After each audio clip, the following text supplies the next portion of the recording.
Most people nowadays, when I mention the 7 wonders of the world, gobble up the Colosseum, Stonehenge, the Eiffel Tower, and whatnot. If you are one of those people, you are stupid. First of all, the Eiffel Tower and the Stonehenge aren't even world wonders, with the Eiffel Tower never being one ever. And about the Colosseum, sure, on paper it is a world wonder along those other 6. But can we really agree on that? Do you want to know how those structures became world wonders? Through an online poll.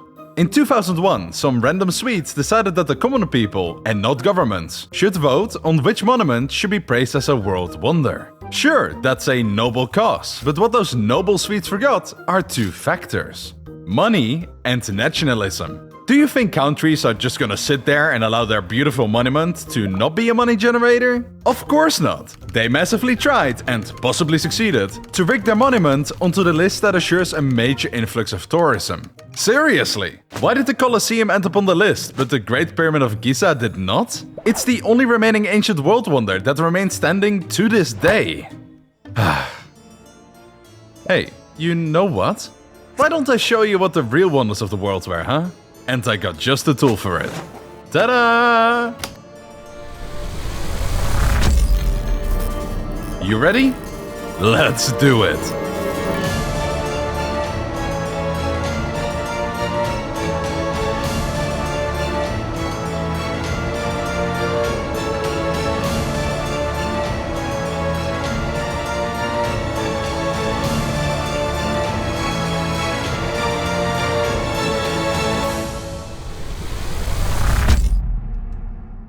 And here we are.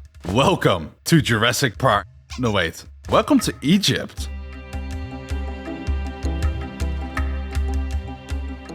I decided we might as well start with the oldest world wonder and slowly work our way towards the latest ones, so yeah.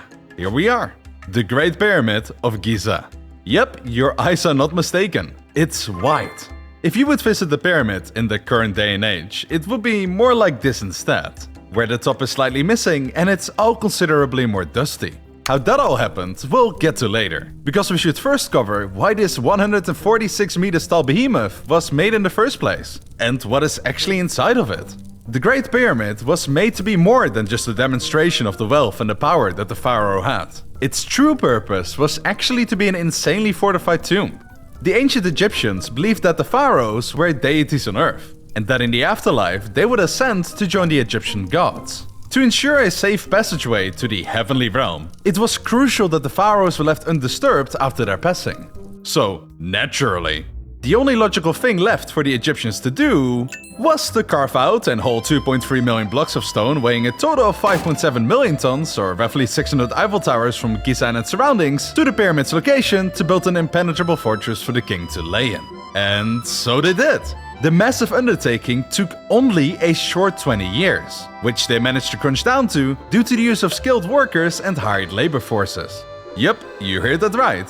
The pyramids were not just simply made by slaves. It actually was a huge collaboration from the Egyptians altogether.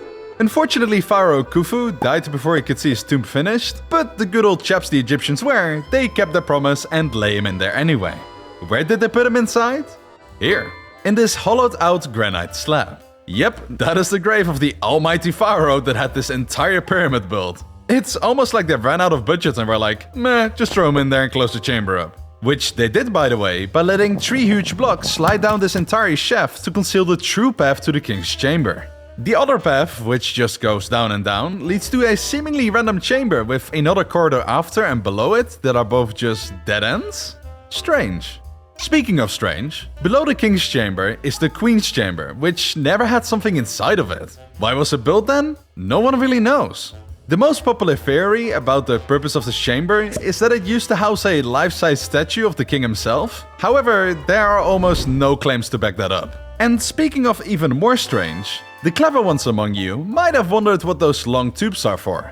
Well, they were apparently for air ventilation. You can see them leave the king's chamber all the way to the outside here and on the opposite side there. But if their purpose is to ventilate air, then what are those two coming from the queen's chamber for? They don't even get close to the outside of the pyramid.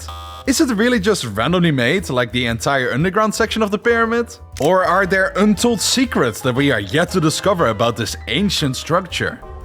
We don't know. I mean, we could ask the head architect over there, but we all know the #1 rule of time traveling is that we shouldn't change or interact with anything from the past. So I'm afraid we'll have to wait till someone smarter figures it out for us. What we don't have to figure out is what happened to the pyramid. Throughout the, once again, 4,500 years it stood proud, it has been hit by many earthquakes, lootings and empires, which caused the pyramid to slowly but surely change to the dusty pile of impressive Lego blocks it is today. When the modern archaeologists opened up the tomb for the first time, both the pharaoh's mummy and his immense wealth were already stolen. Bollocks. But yeah, as you can see, there is a lot of mystery shrouding the Great Pyramid of Giza. Some even claim that the pyramid was actually an old-school electricity generator, where hydrogen gas was used to somehow generate electricity that then was wirelessly transmitted by obelisks across Egypt or something? If that is true, I guess there is only one logical explanation. Aliens! Nah, I'm just kidding here, you little historian. Wireless electricity transportation and the pyramids being glorified power generators is obviously just foolish conspiracy talk. Well then, on to the second wonder. After you.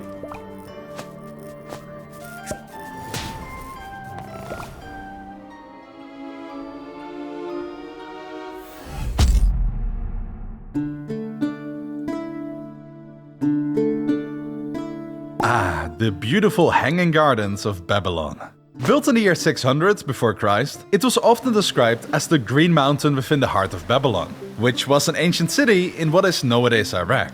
The garden hosted hundreds of different plants, trees and flowers, which it managed to do so by utilizing a surprisingly modern and effective water irrigation system. Water would be taken up to the top level by an early version of Archimedes' screw flow, where then the water would flow from the upper levels down past the beautiful greeneries all the way to the bottom, effectively watering the entire pyramid-like garden in one fell swoop. For the year 600 before Christ, that's some impressive engineering. Shame it might not be real though. What? Oh, did I forget to mention that this all might have never existed? Yeah, there is no archaeological evidence that the Hanging Gardens of Babylon ever stood here in Babylon. The only quote-unquote evidence we have of the place are scrolls and documents from the ancient Greek historians who wrote about it. Supposedly the ancient king Nebuchadnezzar II, which is a real name, yes, ordered for the gardens to be built because his wife, who was from a faraway region, got extremely homesick and missed the beautiful greeneries her birthplace was known for. So to help his queen get over her homesickness, the king ordered for the garden to be built so his wife would never miss the beautiful flora her own country had to offer. Ah, doesn't that sound like a piece straight from Shakespeare? Well, maybe it is. The past dozen years, archaeologists have looked far and wide through the ruins of Old Babylon. Yet they can't find anything close to what is described by the ancient historians. And that is why, if we want to be historically accurate, there is absolutely nothing to see here, as no one even knows what the gardens actually look like. Yeah. Enough void seeing. On to the Temple of Artemis.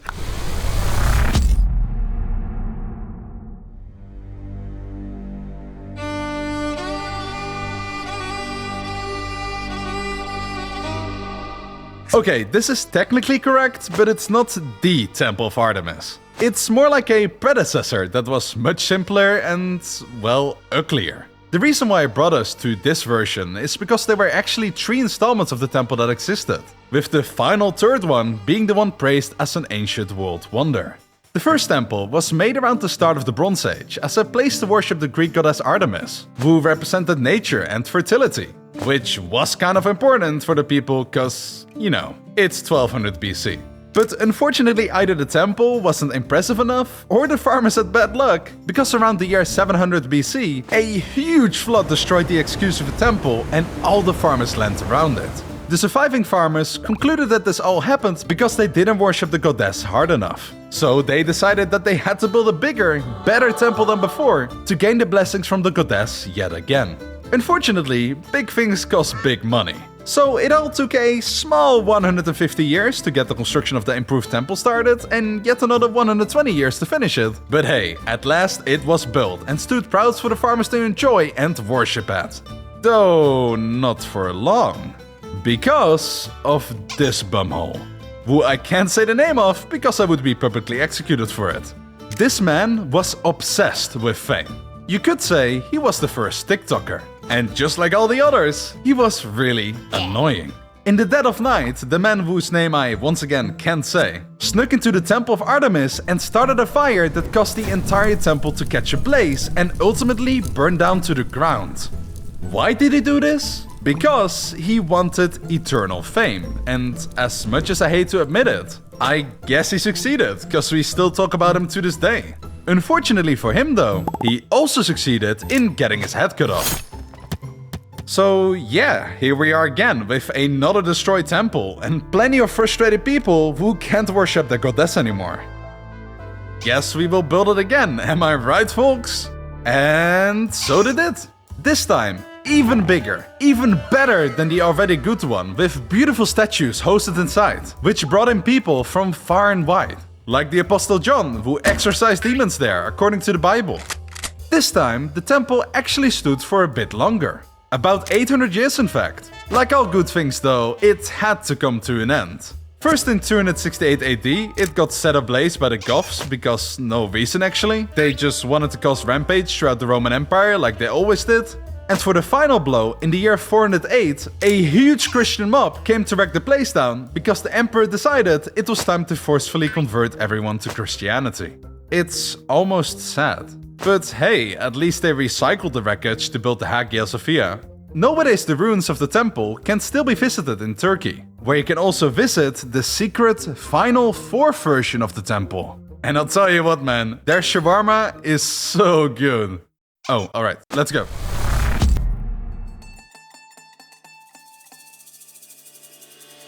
Yeah, so fun fact, this entire huge structure is not the thing we are here for. Why we are actually here is for the thing that is inside the building, the Statue of Zeus. The story why the statue was made is actually kind of childish. The people in Athens hired this one dude called Phidias to make a statue of the goddess Athena, which the aliens, no, not those in Egypt, the aliens, also known as the judges of the Olympic Games, were real jealous of.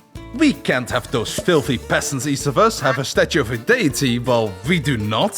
So, after slipping Phidias a quick 50 gold bars, they had him also create a statue for the Olympians. Though theirs obviously had to be slightly bigger and also feature a slightly more important god than their competitors. The reason why this statue got on the list is not because it's so super impressive. I mean, don't get me wrong, it's huge and really portrays the wrath of the Father of Gods. But compared to the Great Pyramid of Giza, or the one I'll show you next, this wonder could be labeled as underwhelming. So then why is it on the list?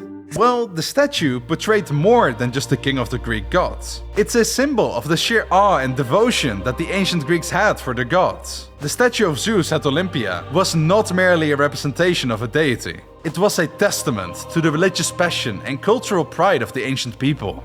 Fancy, right? Even though the temple and the statue stood for hundreds of years, it too was destined to be slain by Father Time. Multiple earthquakes, a fire, and once again the Goths, because, you know, what else would they be doing with their spare time, caused the ancient wonder to turn into an archaeologist's wet dream. Stupid Goth girls, brr. Why can't they just leave us alone for one? You know, I watched a really fun movie the other day, where people could tell how much time they had left to live. It was so good in fact, that I created these goggles that allow me to see that as well. For example, look over there. That is Mausoleum. He's the governor of Caria, which is basically this place in nowadays Turkey. Keep a good eye on him, because in exactly 4.3 seconds he is going to die.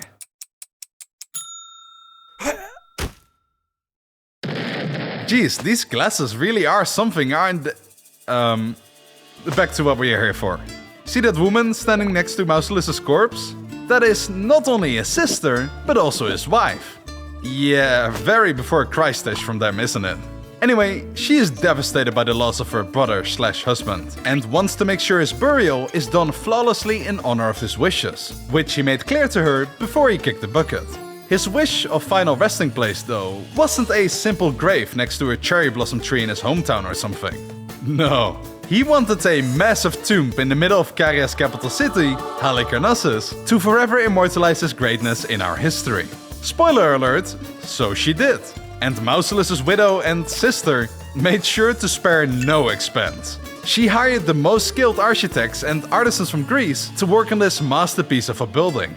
The mausoleum was decorated with complex sculptures and stunning carvings, showcasing the talent of renowned artists that I could name, but you would forget anyway. What, you think you won't forget them? Here they are: Scopas, Bryaxis, Timotheus, and Leocharis. I sincerely hope you memorized them just now, because I will test you when we are done with our little adventure. Standing at a lot of meters, this wonder of the ancient world was a sight to behold. Its layers consisted of a base, iconic columns, a tiered pyramid, and a beautiful statue of Mausoleus and Artemis riding a chariot on top. A perfect final resting place for a governor with a lot of money. Fun fact, this wonder is where the word mausoleum comes from. So, thank you Mausoleus, very cool. As a change of pace, the mausoleum did not get destroyed by goth girls, and as a matter of fact, it survived, honestly, a lot. It survived Alexander the Great, aggressive pirates, even fires. But it couldn't survive our good old friend Mr. Earthquake, who decided to knock it down to the first level around the year 1100. Now, surprisingly, after all of that, the temple actually remained for quite some more time. Till the year 1494 in fact. That is just over 500 years ago, making it the second longest standing world wonder, with the Great Pyramid in first place of course. The final blow done to the mausoleum wasn't done by an earthquake, but instead by a dozen holy knights who were terrified of the Ottoman Empire attacking their castle. So they decided to break whatever was left from the wonder apart and use those stones to reinforce their hideout. Now, if they managed to heroically fight the Ottomans off with an epic battle and important victory, I would be okay with them breaking the 1700 years old wonder apart. But no, they got absolutely destroyed. To be honest, what were they thinking? The Ottoman Empire was massive at that time, and they thought the 80 of them could stop their advance? Yeah, quite a boring one-sided siege that happened here. Wanna hear a story about an insane siege though?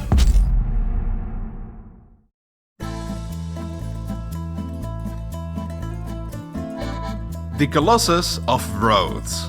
This massive 30 meters tall bronze and iron statue was made to celebrate a significant military victory that the people of Rhodes achieved and to praise the sun god Helios, who they believed had helped them win it. To keep it easy to follow, allow me to oversimplify what happened here in this conflict. After Alexander the Great conquered all of this territory, he decided to die. Understandable, we all have to do that one day. But he didn't appoint an heir that would inherit all of this territory. So instead, it was divided among his generals. And what do generals like to do? They like to wage wars amongst each other. One of those internal conflicts was between the Antigonid dynasty and the small independent city-state and island of Rhodes. Because Rhodes was a major center of commerce and trade in the Eastern Mediterranean, it was a massive money generator, which made it very interesting for Demetrius, the ruler of the Antigonid dynasty, so he decided that he wanted to take it. The Rhodians, anticipating the attack, fortified their defenses and sought alliances with states around them, including the Kingdom of Egypt. However, those alliances didn't stop the war from happening. And in the year 304 before Christ, Demetrius started the siege that would result in a beautiful bronze colossus. Even though the Rhodians were heavily outnumbered, because the city of Rhodes was well fortified and surrounded by hilly terrain, they managed to hold the Antigonids off for many months on end. But then, just like in a video game, there had to come a final boss. Meet the Taker of Cities. A massive siege tower designed by the great Demetrius himself to be used to finally take down the walls of Rhodes. The tower stood over 40 meters tall and 20 meters wide and housed a whopping 16 ballistas spread across its 7 floors. Not to mention, had a massive crew of over 3,400 soldiers in battle. But even this monstrous tower of death couldn't break the spirit nor walls of the Rhodians. And after finally receiving help from the allied Egyptians, the Rhodians managed to break free from the siege and ended their 1-year period of constant bombardment. The Antigonid chaotic retreat resulted in almost all of their war equipment, including their hellish tower, to be left on the island. And what better thing to do with all that metal and bronze than to build a massive Colossus of Rhodes' iconic god. This is by far my favorite ancient wonder. But it is also the shortest lived wonder, as only 56 years after it being built, it broke its ankles and collapsed onto the floor, where it remained as a tourist attraction for another 800 years. And yes, this wonder as well ended up being looted and stripped down. A little bit off topic, right? But why can't more cities build magnificent structures or massive statues of important figures? As a matter of fact, why is nothing nice being built nowadays? Everything we build has turned dull and repetitive for the sake of economic benefits. The people of Rhodes survived a massive year-long siege which ruined the economy and infrastructure of the island. And yet, they chose not to sell all of that war equipment and instead melted most of it down to create a huge statue to celebrate the Rhodian pride and victory. Culture is pretty cool, you know. You'll miss it someday. Welcome to the final 7th wonder of our time-traveling journey, the Lighthouse at Alexandria. It's the youngest ancient world wonder of them all, as it was built in the year 280 BC, which also means if you were alive in this day and age, you would be able to visit all the wonders we covered before, just as you would be able to visit this one. And hell, even the World Trade Center is still here. No, I'm not making that joke, it's too cheap. So, picture this. A big coastal city with an even bigger and busier harbor. Ships with unimaginable wealth enter the city in masses to sell their goods and make even more money than they already have. It's a good life. At least, during bright clear summer days it is. During these stormy nights, it's a whole different story. In a day and age where not exactly everyone has a degree in sailing, it was quite frequent that ships ended up crashing into each other or onto shore due to their bad visibility. It also didn't help that the harbor of Alexandria wasn't exactly easy to get in and out to, though it was very easily defended from pirates. One day, the rich people of Alexandria were like, what if we built a lighthouse on that rock over there, to make sure merchants can get into our harbor easily, making it more attractive for them to come to our city in general. The design of the lighthouse can be split into 3 levels. A square base, followed by a cylindrical middle section, and as a cherry on top, a cylinder where the light will be emitted from. Such a huge 130 meters tall lighthouse obviously needed to also shine a huge amount of light. And because electricity wasn't going to be invented for another 2000 years, unless if you live close to the pyramids, they had to come up with a different but clever solution to generate that much light anyway. The solutions to this problem were mirrors, lenses and polished bronze, which all massively enhanced the light of the single wood-fueled flame at the top of the lighthouse. The light ended up being so bright in fact, that it was the brightest man-made light created at that time, and it helped hundreds if not thousands of ships every day to navigate to the port of the city. Now, I know what you're thinking. Why did they go all out on this super expensive lighthouse that ended up costing roughly $100 million in nowadays money, if they could have also made a normal lighthouse and still would have achieved the goal of aiding the merchants to their city? Well, to show that they are a better mercantile city than their competitors, of course. Be honest with me, right? Where would you rather go? To a city with a big lighthouse and beautiful light? Or to a city with a small lighthouse with a pathetic normal amount of light? Which way, modern man? Exactly. Like moths, the merchants swarmed the city and lighthouse in masses, which made the Alexandrian elites even richer than they originally were. Impressive stuff. What was also impressive though, is for how long it stood for. Though there were many earthquakes that chipped down the wonder, the Lighthouse at Alexandria ended up staying for a whopping 1500 years, till one day the final earthquake knocked the lighthouse down, and then everyone crashed their boats and died. That final thing I might have just made up.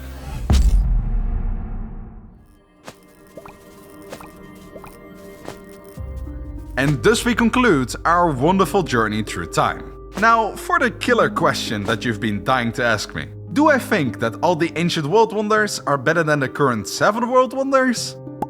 No. The Great Wall of China, for example, is way more impressive than the Statue of Zeus. And with all but one of the ancient wonders destroyed, it makes sense to fill in those gaps with the new ones. But once again, why is the Pyramid of Giza not one of the 7? I call for another vote on what the new wonders of the world should be. Now, before I let you go, there's just one small thing left for us to do. Remember when I dared you to memorize the names of the 4 renowned artists who worked on the Mausoleum?